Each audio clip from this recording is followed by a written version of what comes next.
The topic for the panel discussion is on a topic called Dissecting Facebook in 2013. So, what we're going to do with the panel discussion is before I call the panelists, I will first share with the audience my thoughts on Facebook in 2013, and hopefully it will trigger the discussion in the panel. All right, we all know Facebook, and we know that Facebook was once considered a fad.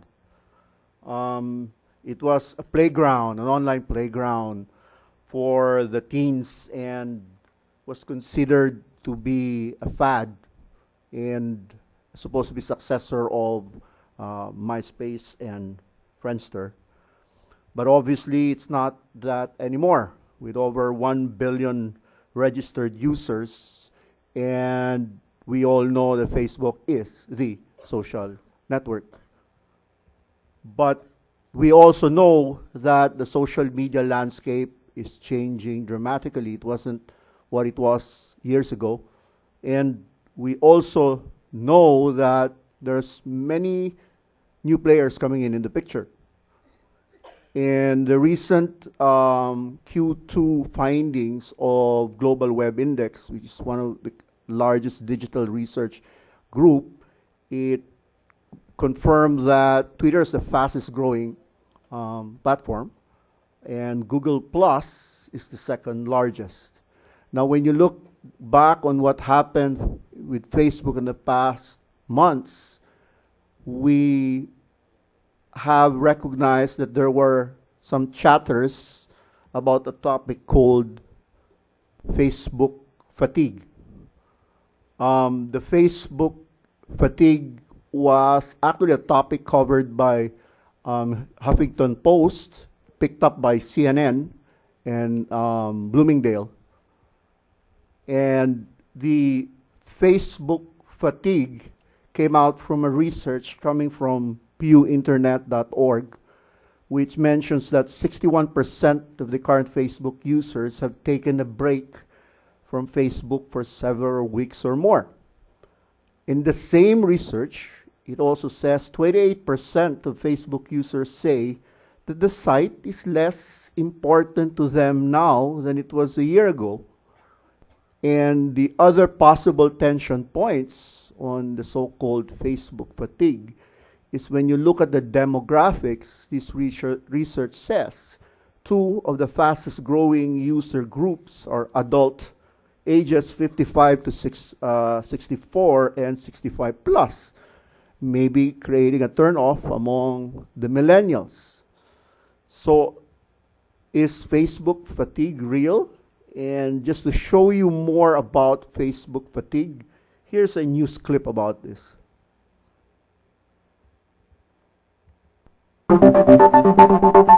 Facebook, one social media site we can't seem to escape.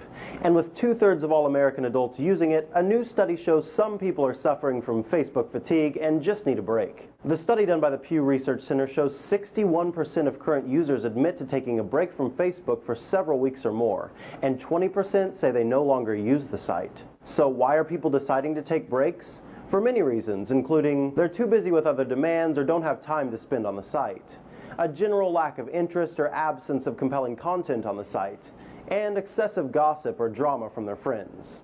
The research was conducted through phone interviews of about 1,000 adults, and 38% of those between the ages of 18 and 29 said they expected to spend less time on the site this year. It's exactly what the social network warned its investors of last week. The cool kids are so over Facebook. We believe that some of our users have reduced their engagement with Facebook in favor of increased engagement with other products and services, such as Instagram. CNN points out planning and doing are 2 separate things, but the intention to reduce reliance on Facebook should raise a red flag. Mark Zuckerberg's company needs to keep its users active on the site and mobile apps. If Facebook starts to feel stale, more of its active users could take longer breaks or leave altogether, like they did with such formerly hot social networks as Friendster and MySpace. But Facebook doesn't seem too worried. They responded to the study referring to a January study by ComScore that ranked Facebook as the #1 mobile app in the US. As we announced last week, Facebook has grown daily active users across all regions, ending the year with more than 1 billion monthly active users. Our announcement came on the heels of independent analyst reports which concluded that Facebook is the most downloaded mobile app in the US. For Newsy, I'm Micah Sargent, multiple sources, The Real Story. So the question that we will also have a discussion in the panel would be, is Facebook losing its appeal, particularly among the millennials? Should brands need to reconsider whether to use Facebook as a central hub? Do note, Facebook has over 1 billion active users. The other perspective is we do recognize that Facebook did have some breakthroughs in this year. One of the biggest breakthroughs is that Facebook mobile ads contributed to 41% of its $1.6 billion US ad sales in Q2 of this year. And a lot of write-ups are also saying that Facebook seemed to be one example of how to handle the so-called big migration from PC to mobile devices. And even Facebook product director Gokul Rajaram was quoted saying, we are a mobile first advertising company now. And the question also, if you look at it this year, Facebook did launch Facebook Home. And this is what Facebook Home is all about.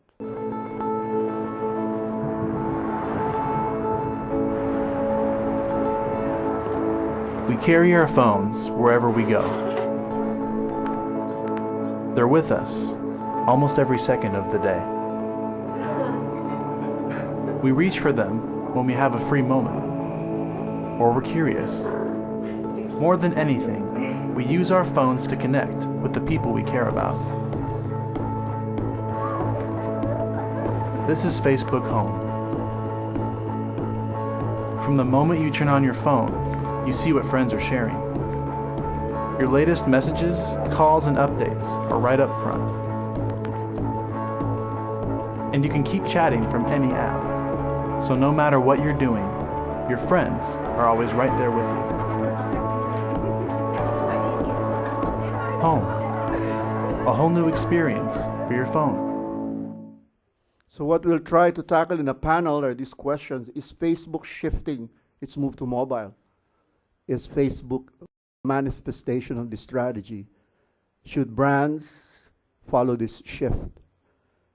And last, as we all talk about data earlier, and there's a massive data stored and shared in Facebook.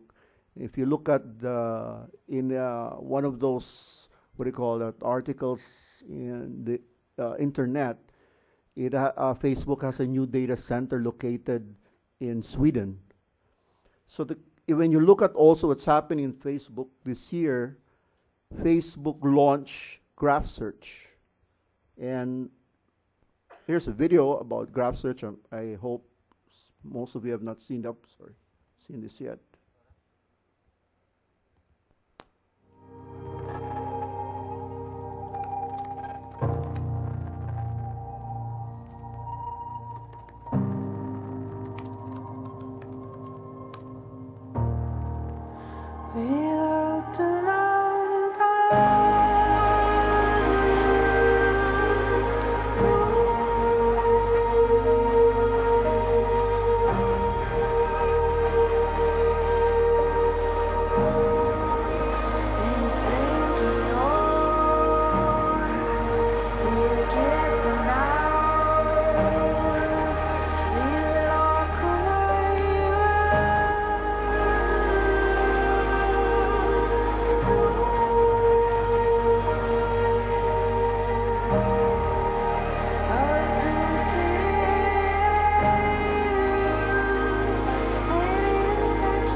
And after launching graph search, it went into a hashtag, making it possible to search for trends and other popular topics.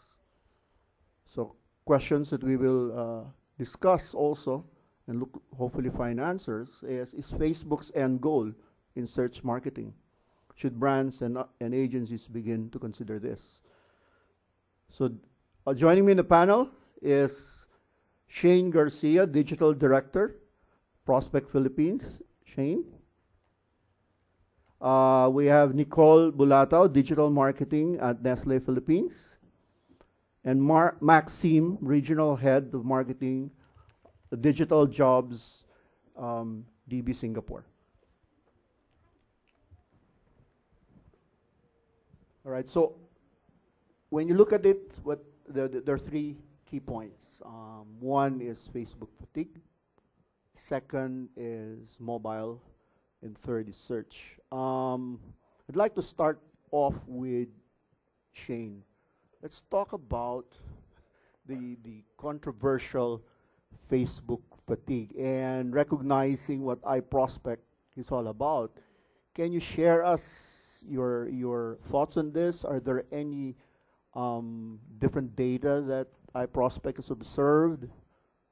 Sure. Again, hi everyone. Good afternoon. Fatigue is a very strong word. It's a very strong word in such a way that we have seen the numbers from ComScore. If you have noticed, if you have run a ComScore time spent on Facebook since 2011, 2012, I've seen it grow from 10 minutes to 15 minutes average time per user. In April, it was 18 minutes. An average for 2013 first half is 16 minutes. I don't think there's any fatigue there, don't you think? Yeah? So from a user standpoint, I think with how Facebook has been very dynamic, you know, how it has changed to a very static, you know, website. And now you can chat, you can Skype, you can do many, many things, yeah? And I think that Facebook is growing with us. And for that fact alone, I don't feel any fatigue there, yeah? Now I jump and kind of wear my advertiser's hat, yeah? Fatigue, shocks. We have a lot of clients. And these clients, we buy billions of impressions. And sometimes I think to myself, all these impressions are talking to a really small segment of the 30 million accounts on Facebook. And that's a lot of fatigue from a quantification standpoint. That is why it really makes a lot of sense to provide a lot of creativity and relevance on Facebook.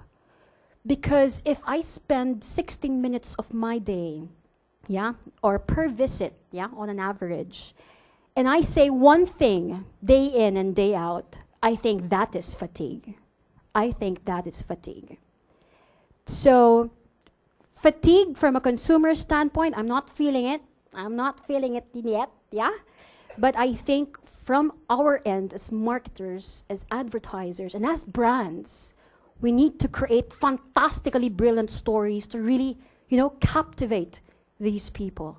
Because they spend so much time, as, you know, your setup was really, really good, no, Edna? We are looking at Facebook Home. And do you know that 39%, I think, in the US, across Android and iOS, actually use Facebook apps? So, at home, in the office, and when I'm mobile, that's a lot of time. That's a lot of time. So we need to cope. We need to cope. Yeah, the very interesting stats actually you mentioned about ComScore. The other flip that I guess that is also being asked is when you look at what this what do you call the Pew research is trying to say, what is actually dropping is basically the younger group because of there are so many social media sites already that they're dropping off in favor of others. What are your thoughts on this? Right now, I think it's really a question of preference. Facebook will remain a 92% reach website, yeah? And It's a question of preference because every day we have changing mindsets, we have changing thoughts, we have changing passions as we grow. Today I would be so in love with Facebook, but tomorrow I will be a Twitter person. Yeah? It's really simply a shift from one platform to the other. It's a shift of preference, but I strongly believe from an analytic standpoint, it's not fatigue. What do you think, Nicole? Well, from our experience at Nestle, and we do buy a lot of media on Facebook, the numbers aren't showing any significant drop-off. So no, I mean, on our end, we haven't seen that fatigue. But, you know, I must say anecdotally, just among people that I know, my own experience, the fact that Instagram is now so, you know, widespread, smartphones are widely available. Of course, there's Twitter. A person only has enough attention to spend. It's currency. So, you know, just mathematically speaking, once when there was only one social network, it was a de facto social network, Facebook. Now there are several, and more coming up. There's Line and Waze and all this stuff. There's definitely been a shift, just anecdotally among people that I know. Again, on a macro level, looking at our own numbers, we haven't really seen any decrease in the kind of reach that we can achieve through Facebook. But it's certainly a watch out. There's a possibility of this trend continuing and social media fragmenting and people just picking their poison and going with it. Well, with Nestle, like Nestle covers quite a variety of brands. I mean, from brands that are talking to the millennials, you don't see any drop in engagement perspective. Any? No, on the contrary, Facebook has been very effective for us in terms of, you know, engaging young people. Remember that as an organization, we market goods that appeal to, you know, everyone across social strata. So, you know, we're talking to, you know, people of different backgrounds, absolutely everybody. And young people across the Philippines in different backgrounds, yes, we still find that Facebook is a very useful tool, and no, we haven't noticed any fatigue. Not yet, anyway. All right. With well, obviously the giant is such a big giant that sometimes a little kink that comes in, people will still magnify it, I suppose. But in your experience, Max, in Jobsdb, one of the things about Facebook is saying about mobile, saying about the way Facebook shifted to mobile, the revenues of over 40%. What are your thoughts on this? You think this is Facebook way of trying, let's say, maybe to counter fatigue by going through where, let's say, the consumers are, so-called millennials are heading? Your thoughts on this, Max? Sure. Yeah, Ed, I think you're right in that mobile does actually allow Facebook a brand new open playing field, if you like. I mean, if we look at, I guess, you know, game changers, you know, in terms of user behavior, mobile is basically where you find the opportunities. It's very hard to change someone's behavior when they go to a website habitually to do something. We've seen, you know, sites like Google try to get into other verticals, and such as real estate, but it hasn't really worked. Google is gone. People go to Google for when they're looking for a general search. They go to a real estate portal when they're looking for a property to buy or to rent. They go to a car website. But what mobile has done is basically allowed you know, people to, it's disrupted some of those traditional habits. So sites like Yelp, people will use Yelp instead of Google, you know, for some things.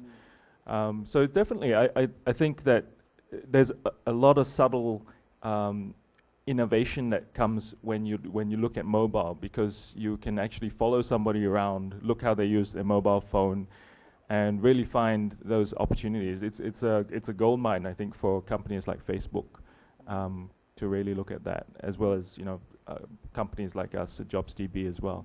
Yeah. What do you call it? Shane was explaining that earlier that there's no Facebook fatigue at the moment.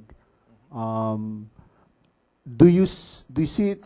Do you share the same sentiments of Shane, that there's no Facebook fatigue, Or do you subscribe to the perspective that what actually Facebook is doing now, they are slowly evolving itself way ahead of the possible shift in social media by being the first or being the first successful, what do you call that, so giant like Facebook going into mobile, recognizing that Twitter is in that arena. What are your thoughts?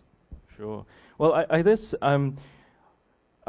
heard what Shane is saying, and I think that there is previously I used to work at News Corp at the time when they bought MySpace, so I've kind of lived through some history. And I know that millennials and early adopters like millennials, they can basically lead the way to a lot of change. If you remember a time when Abercrombie and Fitch was a cool brand in the US until their parents started to wear Abercrombie and Fitch, right? And then it wasn't a cool brand anymore, and now they're wearing something else. So one thing I think is that we cannot take anything for granted. I think there's also a lag factor here. I mean, we've still got internet penetration in Asia still growing. So I'm seeing in countries where we operate, in the 7 countries that I look at, in Indonesia, we're still getting a lot of new Facebook fans coming on board.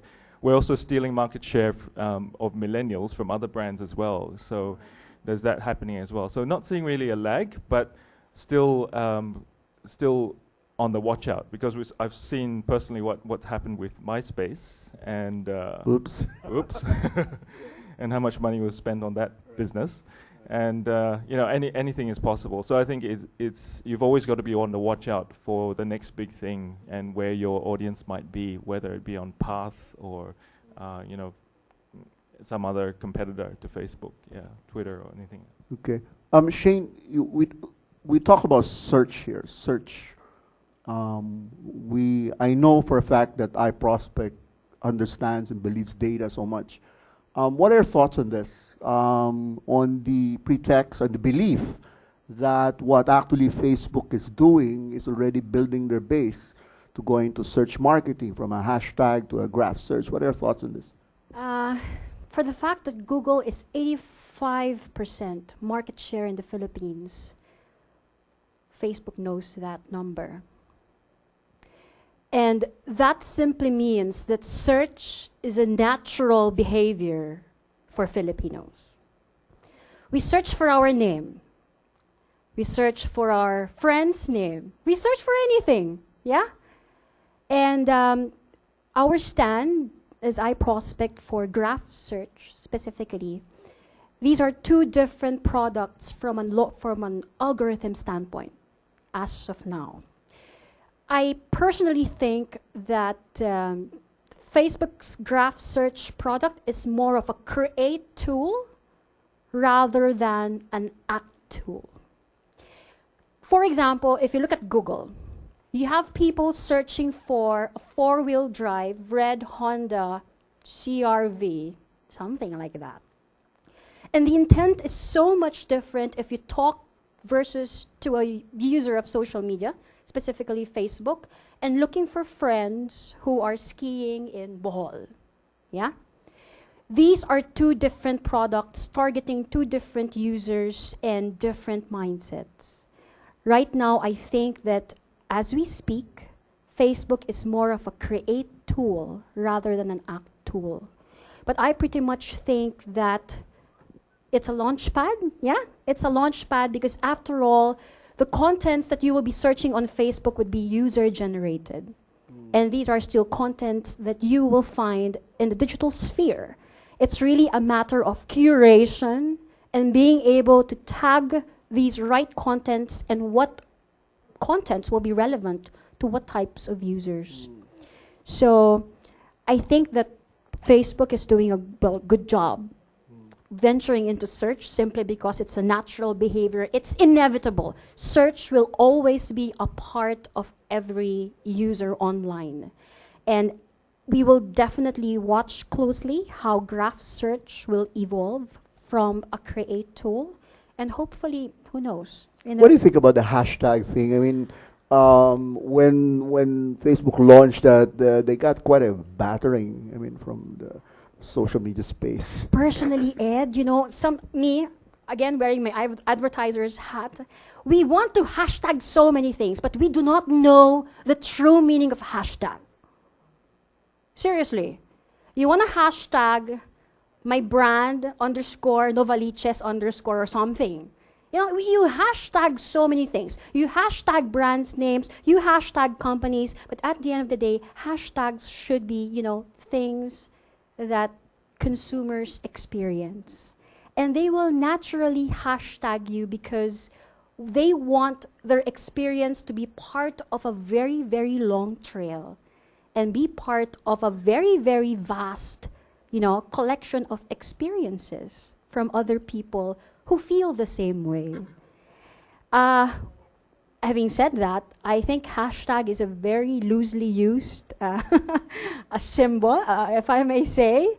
But then again, we need to be able to really, identify what does a hashtag mean to you? What is it? It's a consumer's experience more than anything else. Some say Facebook, what do you call it? Some say that it was Facebook's way of complementing Twitter. That's a different story. Nicole, what are your thoughts on mobile? Nestle is one company that is, as a matter of fact, I think Nestle is one of the brands, companies that are very into social media. And what about mobile? The perspective of Facebook going into mobile, and actually it's Facebook's way of planting, solidifying its hold in the millennials. What are your thoughts on this? Sooner rather than later, mobile will be the way people access the web. I mean, that's going to happen. But the point is, it hasn't happened yet. The numbers are, I don't know, there are probably people here better positioned to know them, but what I've seen is anywhere from 10% to 40% of internet users access the web via their mobile phones. Whichever way you slice it, it's still a minority. And so as Nestle needing to succeed today, the focus hasn't been on mobile, it's still on desktop.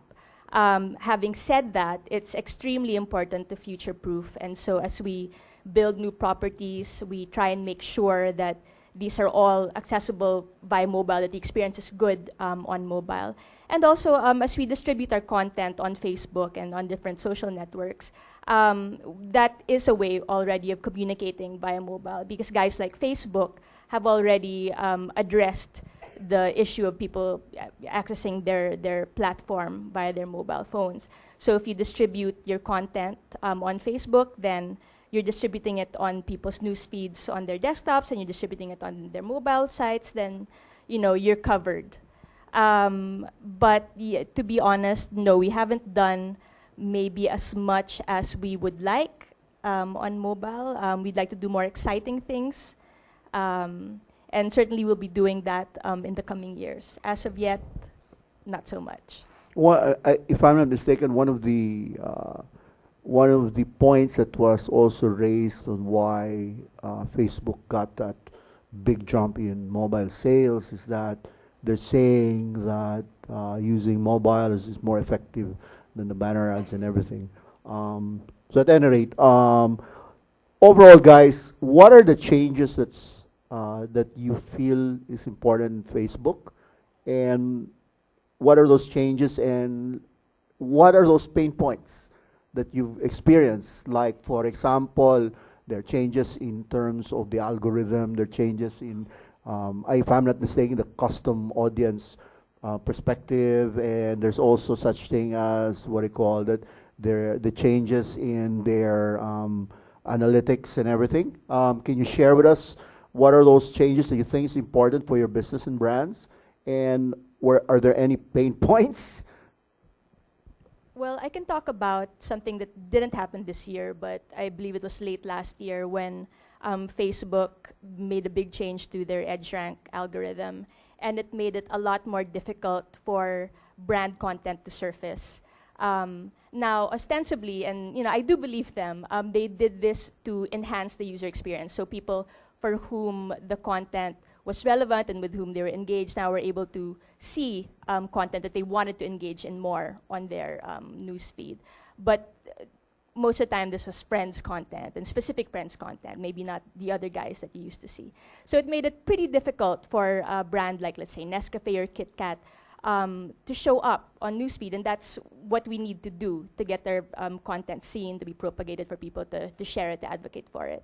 And it did require quite a lot of change because we saw our metrics just dip. I mean, literally, it was like, the brands were calling me, "What's happening? Is our agency doing something wrong?" Blah blah blah. I'm like, "No, this is an algorithm change," and it happened, pretty quickly with little warning, at least, to us. And so we had to adjust our media plans and make sure that we were spending to engage. You now have to spend to engage. Very few people will likely see your content if you don't spend, any media money, even if they're already your fans. So that was the single most important change, the change that rocked my world in Nestle for Facebook. How about you, Max? Sure. Well, I think a lot of the changes were not really technical changes in Facebook. More the pain points are internally, getting people to see and what to measure, and really look at the ROI of social media, and also how to scale teams in 7 countries in social media, get people really with a consistent brand voice, talking in social media. Those are the kind of focus areas, and you could call them pain points, I guess. I mean, changes in Facebook come and go, but we're so busy with our internal processes that sometimes we don't notice them. But one particular one which we did notice was when Facebook cracked down on these fake accounts which people were using to enter some of our contests, and we saw a lot of our likes drop. And that was a big panic point for a lot of marketing managers, to see the likes actually drop. But I think that's relatively trivial kind of change, I guess, in the end of the day. Yeah, but I think a lot of the big challenges for us operating in seven markets is really getting teams aligned and getting everyone talking with a consistent brand voice, especially after the rebrand that we went through, and that's really our challenge. Shane? Well, I guess 2 changes. With iProspect, well, in my experience, since we are a very analytics-driven company, unfortunately, I'd like to be bold in saying this, that if you are coming from a perspective of Facebook playing a role in generating fans in just that, I think there has to be, a major turbulence that has to be made in the company. Number 1 change is that it's just not looking at laptops and mobile, but looking at the concept of the 4-screen phenomenon. What you are on TV, what you say on mobile, and what you say on the laptop, and what you say in, for example, the cinema, all these screens, the question now is, are you capable of driving consistency? Yeah? So not only Facebook, but consumer experience from a strategic standpoint, that's a major, major, major change. And if we are still thinking of activating a communication message per screen, that's a big, big problem. And we really, really need to cope fast. And the second change that I would really, kind of really pound on is relevance. Facebook is not really a matter of keeping a fan page with 300,000 fans and paying for a social media manager who will post 3 times a day. Yeah? Us in iProspect is that how do you translate that 300,000 base into SKUs or into units sold? How many bottles of shampoo, for example, do I sell with this base? So that's a big, big question. How are you relevant on Facebook is not a matter of growing, in numbers, quantifying yourself as a brand, but is it translating to sales? So that's really, a change that we need to start thinking and asking questions. What is Facebook to me? Yeah.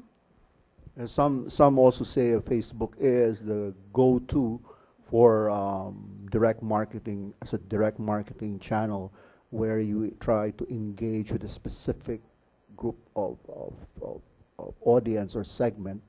And the reason why I'm also going into that discussion is I know, for example, Nestle has this Nestle points, which that seems to give incentive to the fan base. Is that something that defines the Facebook experience is all about for Nestle? Okay, to explain what Nescafe Points is, this is an app that sort of aggregates all a user's actions on different other apps, also on Facebook, and turns them into points. So these points you can then exchange for a t-shirt. So we reward engagements, any actions on any of our Nescafe apps through this sort of mother app. Okay, the Nescafe Points program is a great program. It's done, a lot of good for us. We've had a lot of people interact with the apps, and we're always running out of our merchandise. So people do like it.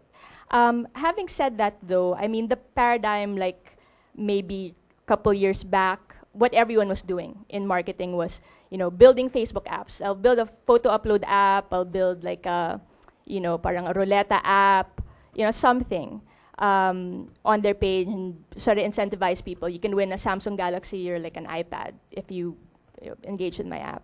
But, if you ask yourselves in this room, like, how many times have you ever, downloaded a Facebook app, and how many did you download last month, and how often do you use that app today? I mean, maybe you guys won't have too much to say, right? But if I asked you, did you share a photo on Facebook yesterday, or did you comment on someone's photo on Facebook yesterday? Did you look at your news feed? Then you probably would say yes. So I guess what I'm saying is the natural behavior, what people want to do on Facebook is to have these lightweight interactions on the news feed. They like this light content that appears and then you kind of comment on it and share and then it disappears. It's that lightweight interaction that's most valuable to users. And that's where brands want to be. And that's where Nescafe and Nestle and the rest of our brands want to be, in that space. Lightweight content, lightweight interactions. And that may not be best served by building apps. And also, it's very, very expensive to drive people to use an app. I mean, you have to spend a lot of media money to get people to download an app and click all of the authorizations and go through the trouble. And you have to build it too. So, okay, I'm not putting down my own program. It's still great. It's done great work for us, but we really want to be on the newsfeed, on content. That's the priority. Okay, the other thing that was mentioned in the news clip is mentioning about instant gratification, which seems to be what the millennials are looking into: quick things, quick privileges, instantaneous thing. And recently, we have witnessed, particularly in the Philippines, we've launched WeChat, Kakao. And though the numbers are not yet revealing staggering numbers, but it seems to be penetrating quite significantly in terms of attention. Do you foresee, like WeChat actually allows people not only to talk, but you can actually put photos, share it,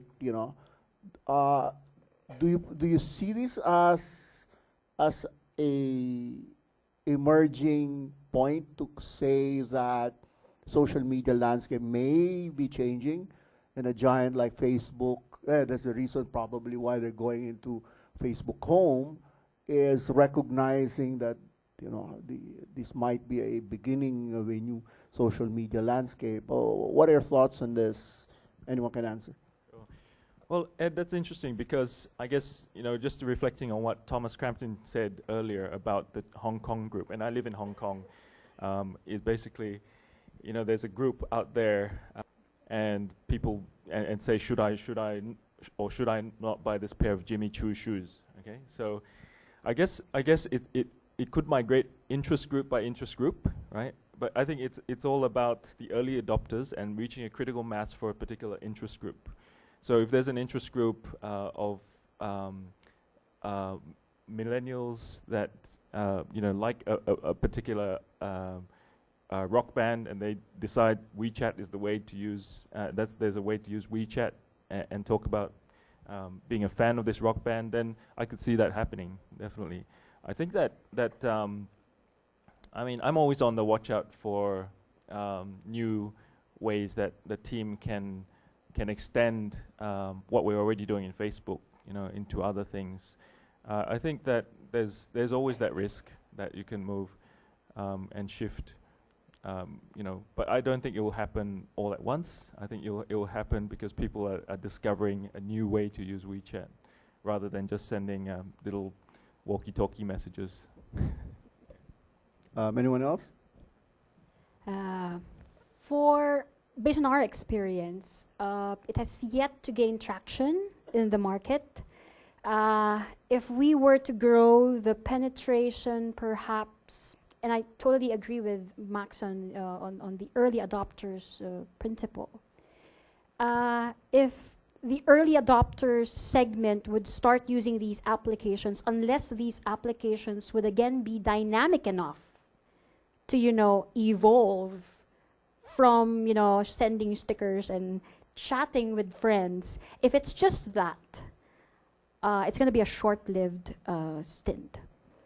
And I've always believed that, who we are as consumers, we evolve, and if our applications or technology will not grow with us, I think it's going to be not a long-term popular experience. Cool. Well, platforms come and go. It's like saying, I'm only going to place on lunch date. I'm never going to look at Eat Bulaga. Apologies to people who were born in the 90s.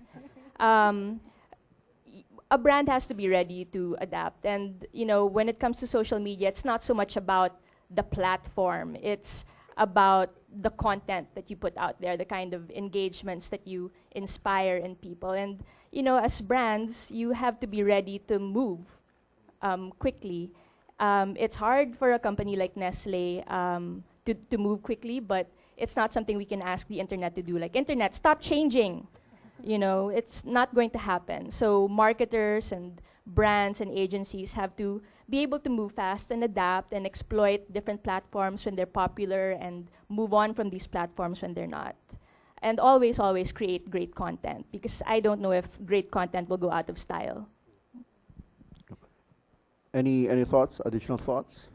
Yeah, I'd also add to that there was this interesting research that said that people access Facebook when they're sad.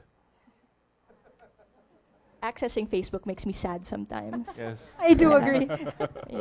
Just lots of baby photos. People, stop putting all your baby photos. Sorry, issues. Yeah.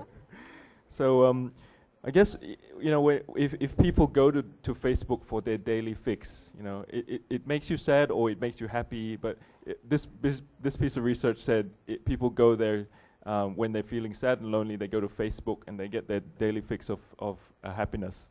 Now, if WeChat can suddenly become that, or something else can replace that, then Facebook ceases to be your Prozac, and it becomes some other app out there, But it does rely on content, and content is double-edged sword, because if your friends are posting pictures of babies, it can cause some envy, or or their new car, or their new wife. I think it's.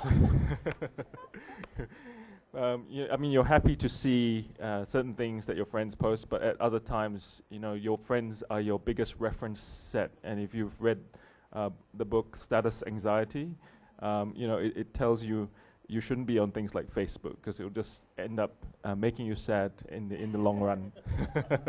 But do you folks agree on the belief that when you look at social media now, today, it's not all about Facebook? Do you folks agree on that? Because one of the things that was raised is that should brands reconsider the position of having Facebook as the central hub of their social media activities? Do you folks agree on that notion? Anyone can? Social media as a platform, well, for iProspect, we handle globally, for example, if I may share a case study, we handle Burberry globally. And yes, social media is a very broad, it's a very big pie of different websites wherein you can share social content. But the thing is, as Ruth has always been pounding in the this morning, why? What is your objective? What do you want? Yeah? Like, for example, for Burberry, the role of Facebook was entirely different. It was really a different, website. It was playing a different role, and it was more for information of products, new celebrities, trends to watch out for. And Twitter had a life of its own. And I kind of, really see it as a challenge for brands in the Philippines, because right now what we're doing is what we say on Facebook is mirrored in Twitter. Yeah? For Burberry, what we have done in iProspect Global is that Twitter is actually activated in partnership with events. Whenever they had, catwalks set up and they would be showing new products, and females would be taking pictures, Instagramming and Twittering what these bags look like with all the, the dresses, the blouses, and all that. And publishers like Yahoo, the big news sites, were getting content from the Twitterers. So it had a life of its own. It was a channel that bridged consumers who are experiencing the brand in events face to face and amplifying that one-of-a-kind exclusive, transaction online and making it, so much more unique. So I think those are really, that's a point that I really wanted to make, the difference of Facebook, Twitter. Pinterest would be a different story, yeah? Instagram would be a different story. So big challenge for us. What's the role of which and why? Nicole, any thoughts on that? Well, right now, practically speaking, Facebook is the hub for our content online. Will remain so until things radically change. But, you can't ever marry yourself to just one platform and leave it at that. That's never wise. Again, you have to be portable. You need to be able to change. And we're not changing, not yet.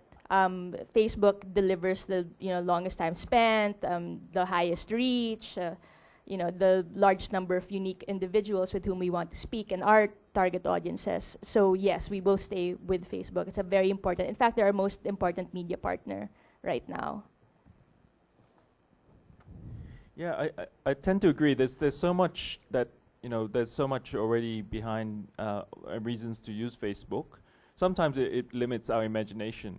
It sometimes limits our imagination about what we could do, say, with Pinterest, to not only to use the medium, but to also create the audience, and to create the audience for our Twitter as well. I guess, there's sharing of audiences between Facebook and Twitter and potentially in Pinterest. It's just about how we point the audience to different channels where we're also posting and getting them to interact in different ways. I think that for sometimes it's through force of habit or just a really big momentum that we've built up in Facebook, and where we're seeing the audience growth in developing countries like Indonesia, and it's basically that's kind of driving the business decision to use Facebook. But I think it's kind of a little bit sad if we leave it that way and we don't explore the other things. So I'm constantly challenging my team to say, other ways that we can use Facebook to grow the Twitter account, or is there anything else that we could do potentially on Pinterest? Okay, last few points. Any bold predictions on where Facebook? I'll start it off by sharing my thoughts on a bold prediction. I reckon Facebook will not be the Facebook the way we see Facebook now. I reckon where Facebook is heading is clearly into the mobile platform. I reckon that though it might have a 1 billion active users, it will splinter it. It will diversify. I reckon mobile, the likes of WeChat and Kakao, will be the social media in the future because of the perspective of quick, instant gratification and mobility. And Facebook will continue to be the leader, but it wouldn't be the way Facebook as the way we see it now. So that's a statement I just want to share with you, and share us your thoughts and your bold predictions, if any. Okay, this isn't so bold. It's just an extension of what we've already seen. But yes, because Facebook is experiencing this problem where it's no longer the cool kid. You see your granny on Facebook, maybe you're a kid, you don't want to be there anymore. It definitely will change. I mean, and that's not a bold prediction at all, because maybe the Facebook today isn't the Facebook yesterday. I'm sure they've pushed out new code in the past 24 hours. But knowing those guys, they're going to be extremely aggressive in keeping their position. They're not going to, lie down and accept being the old codgers of social media. If they have to buy their way out of it, they'll do it. I mean, they bought Instagram, didn't they? So, I'm sure Facebook will continue to be relevant. I don't have my doubts. I agree with you, Ed. It's gonna be so big that personally, my prediction is it's gonna be a shopping place. E-commerce has yet to explode itself, specifically in Southeast Asia. I haven't seen it, chew on countries as much as it should do. We are seeing snippets of it. The Metro deals, the Insogos, the Zaloras. We're seeing snippets of that. But buying in a social context gives it a very, very spicy flavor. Making people buy, based on influence of friends, family, and it being a platform not only for social networking and sharing photos of, friends, activities, but it being a trigger to every purchase down to the basic necessities of day-to-day beverage and day-to-day snacks. I think that's gonna be a very, very holistic experience that Facebook has, can potentially be in the next couple of years or so. Thank you, Max. You've got the last final prediction. Sure. Well, I think, if I was sitting in Facebook's product team and I was looking at how do I increase on all my metrics in terms of usage of Facebook, I would be looking at things like WeChat, WhatsApp, and trying to diversify the product a bit. Look at what Google did. I mean, Google has Google Docs, Google Scholar, Google for so many use cases, for so many segments, right? Facebook's just Facebook at the moment, with a few different flavors, but it's got the opportunity to have, Facebook Instant, for example. That could be the WhatsApp of Facebook, or Facebook Private, keep your grandma out. There's so many flavors of Facebook. Your wife out too? And your wife out if you want to as well. there's so many flavors of Facebook I don't think we've seen yet. I think that there's the potential to see Facebook Home grow into 10, 20 different products, which are very niche, focusing on specific use cases and specific users.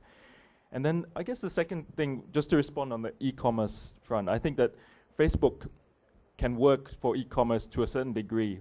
But I think that you reach a ceiling with that because what happens is how many beverages can you see in a week that your friends have drunk? Or, you know, would you really want to see which funeral home was used by a relative? You know, so I think it works in certain contexts with maybe FMCG products, you know, maybe a few things that you'd rely on friends for opinions for, but you know, there are going to be things where you wouldn't want your friends to know. For example, maybe you're looking for a new job, you know, and your friend knows your boss. You know. Oops. Yep. Exactly. So and I think the future of Facebook is exciting. And it's got a lot of potential if the product team really you know, starts to get flexible with a few of the things and looking at different ways that it could be used. All right. Nicole, Shane, Max, thank you so much for this insightful you. discussion. Thank you. Thank you to the panelists.